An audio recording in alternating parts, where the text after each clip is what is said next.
Aliyekuwa mjumbe wa bodi ya wadhamini wa Chama cha Demokrasia na Maendeleo Chadema Anna Komu amefariki dunia saa 3 usiku wa jana Jumanne, Aprili 26 mwaka 2026 jijini Dar es Salaam.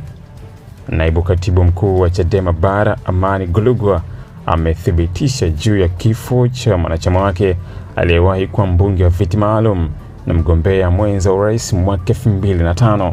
Maulida alikuwa ni mmoja ya waliofungua kesi dhidi ya bodi ya wadhamini ya Chadema wakidai chama hicho kimekuwa kikitenga Zanzibar kwenye kuendesha shughuli zake ikiwemo swala la rasilimali fedha.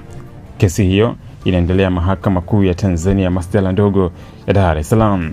Katika uchaguzi mkuu wa mwaka 2005, Anna Komu aliteuliwa na Chadema kuwa mgombea mwenza wa urais baada ya Jumbe Rajab Jumbe kufariki dunia kabla ya kufanyika uchaguzi mkuu Oktoba 26 mwaka 2005.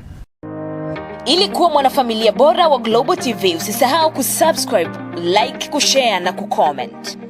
Baada ya kusubscribe, bonyeza alama ya kengele ili kupata taarifa kwa kila video inayopanda Global TV.